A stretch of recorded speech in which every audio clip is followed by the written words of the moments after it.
Yeah, my dear people, like any other mother, I am also a mother. How you are also worried the same way, I am also too much worried. My children are out of sight, my grandchildren are out of sight, and I feel very sad. But at the same time, I'm a person who prays, but in my prayer, whatever I pray, I too believe too. For Psalm 44, as the Israel people has said that we have won the victory. God gave us the land of other people, our foreigners, not because we fought with them, not with our swords we won, but the Almighty God was with us. And the same I believe, the same God. And because of that, the psalmist prays in Psalm 91. Whoever goes to the Lord for safety, whoever seek protection under His wings, will be safe. He will call that He is my refuge and He is my fortress. I do really believe He is my fortress, He is my protector, He is my provider, and in His hands my children will be safe, I will be safe, and all my dear ones, and for whomever I pray, they will be safe. Recently, 2-3 people called me, even night time they called me, my auntie is sick, my uncle is sick, my cousin is sick, my daughter is sick, my son is sick, and I just call out to the Lord, and I get the answer, yes, I am there with you. And He answers me, this is my strength the Lord has given, especially during this coronavirus, to overcome. And exactly I remember what Saint Paul told to Saint Timothy. I have given you the spirit not of the fear, but I gave you the spirit of power, strength, boldness. Yes, and that spirit is leading me, guiding me, strengthening me, and in every situation to overcome, face. Though I am old, though I am weak in my body, it is difficult for me even to walk, yet I trust upon Him in every situation. He is constantly with me. He is my right side, He is my left side. Where 10,000 fall my right or left, or 10,000 fall dead at the right, I will not be afraid. This is what the psalmist sang, and along with him I too sing. My dear people, today's situation, it's really heartening, it is frightening, and thousands of people have already died. Thousands of people are, even in India, are been already contacted coronavirus. Helpless, everybody is helpless. And we do not know, everyone is seeking on the question, asking when there will be an end, how it is going to end, what will be the end of all these things, the result of all these things. We have no answer. We have no answer. Many prophecies are coming. From even Pope Benedict also prophesied, but it is a very frightening thing. By 2028, he said, 2/3 of the generation will go. Only 1/3 will remain. Yes, my dear people, it's really frightening. Now also people, those who are working comfortably abroad, they are coming back. They are also, many of them lost the job, they are coming back. And poverty as well as hunger, these things are really gripping their heart, because they have a family for whom they have to feed, they are responsible. All what we can do is that, as the Israel people cried out, we can believe in that such a wonderful God, such a great God. I am your provider. He said through book of Matthew, chapter 6, why do you worry about tomorrow? Tomorrow will take care of by itself. I will provide, you will be lacking nothing.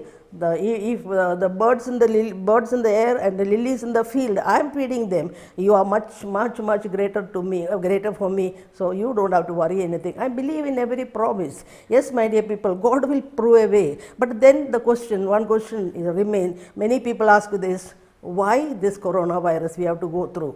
After every 100 years this pandemic comes. This is what I read somewhere.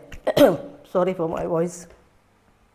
If after 100 years there is something. The other day I heard one priest giving the talk. He said the Lord is renovating the earth, and soon will be the grand reopening of the earth. Yes, we can really see these kind of things. The nature, if you see, greenery, a lot of birds, fresh air, sky is so clear, so many things we can see. This is one of the things, must be God's plan, rearranging or renovating the earth so that we can live comfortably. And another thing is that, my dear people, as in Leviticus chapter 26, verse 3 says that if you do not obey my commandments, if you forego my statutes, I will punish you. And punish in the same way. Fever, and you will go blind, and all kinds of sicknesses will come to you. But if you obey my commandments, the blessings will come to you, your land will be fertile, I will send the rain, lot of fruits will be made. So maybe somewhere we might have offended him, and that's what many of the people say, that we have offended God. But my dear people, if you are offended, also He is patiently waiting. God has a wonderful plan for each one of us. The plan is that none of us should be lost. None of us should be destroyed. So when we are disobedient, maybe these things are sending to us as a correction for us. And we have to accept that. We have to look within ourselves. Most of the time we say that, oh, America has sinned against lakhs of abortions were taking place, and all illegal things they have permitted, homosexuals and live in relationship and so many things. But it is not only that country, even in India, everywhere, the same kind of sins are continued, so that throughout the world, the Lord may be bringing the purification. So even though we are sinners, my dear people, we can cry out. The Lord same, Leviticus 26 chapter 16 also says, if you come back to me, if you accept my words, I will save you. I will give back again rain. I will make you a land fertile. Yeah, let us believe all this, my dear people. Now, another thing is that we have lost that, humanity, human feelings. We have lost that totally from our heart. Selfishness has gripped our heart. As the other day, Father Bobby Jones was telling me this way, our head is all gone for mathematics, calculations. If I do this, what is that is my profit? Or how much income I can get? Or what profit I can make? How much money I can get? What comfort I will get it? And what is the reward for that? So this is mathematics. God's head was not with the mathematics. There was no mathematics, there is no measurement of whatever God is. If you look at the sky, no measurement. If you look at the sea waves which is coming, no measurement. God's love, no measurement. But man makes everything calculations. And he has forgotten that unconditional love what God has for us. I'm sorry for my voice. The unconditional love of the Lord, that is what is to be cherished in our heart. Whatever we earn, look at that, just people falling on the road and finishing it up. What happened to their wealth? What happened to their gold? And it is also said in Ezekiel, their gold and silver will be lying thrown on the road. It is useless because they don't require it now. They cannot help themselves. They are crying out for their own lives, crying for the dear ones. So let us remember that maybe God has a plan for us, and that plan is yours and mine, the change of life. Accept God. Then one more thing is that yesterday only I was hearing a video, and he said that preacher was saying that the video said, you see, if we want to really love the people, how Jesus loved, you have to do it. You have to overcome the coronavirus as Jesus has given the example. He walked in front of us. That man, that is the man. Look at him and imitate him. He has taught us the way. Walk in his path. His path is from head to foot he was wounded. He was bleeding profusely, yet he is standing before us with the stretched out hands, with the eyes also all with the black eyes and the blood clotted eyes and the face and everything, whole body was wounded. And he had this message for us. As I loved you, we love one another. As he stretched out his hand on the cross and he said, I love you this much.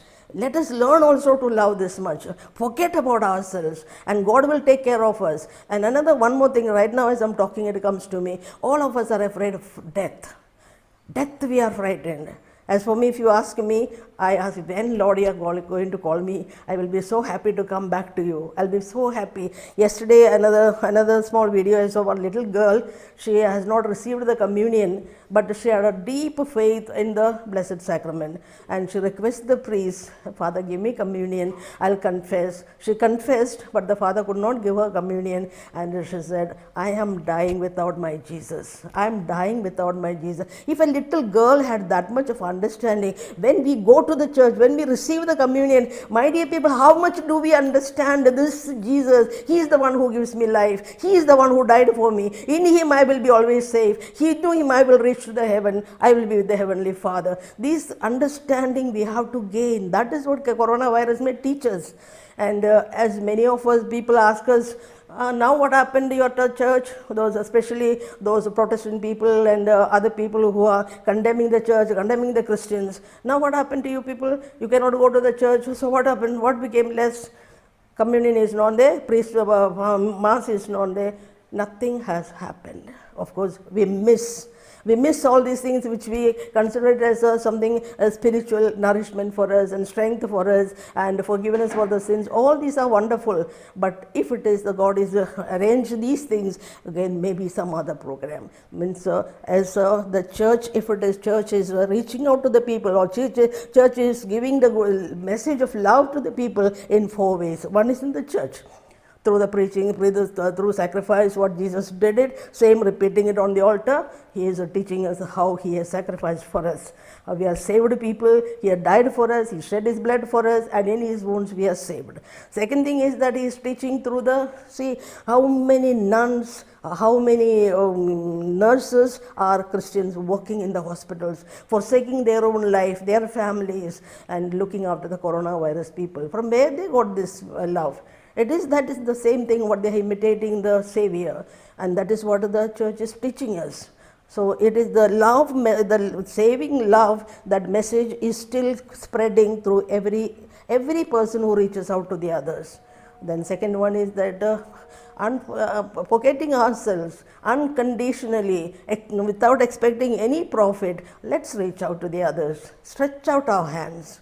As Jesus went searching of Zacchaeus, and He gave him a life. Jesus sat at Jacob's well waiting for the Samaria woman. He gave her a life. Mary Magdalene, she came with the alabaster and washed His feet and cried at her feet. He gave her new life. And Bartimaeus, all these people, God has gathered them into His heart. The lepers, the blind, all the sick people. And He said, I am come in search of the lost. I am come in search of the sick people. They need me. In the same way, my dear people, if you really love Jesus, if you say that you are a child of Jesus, child of God, child of Jesus, you love Jesus, we have to imitate Him. Then only the reward will be there. The Jesus will be pleased with you and with me. And this coronavirus is a good chance for us and big opportunity for us as we go down on our knees, folded hands and bend the head, cry out for the mercy. As He said, you cry out to me, you confess your sins, and I will forgive you, I will save you.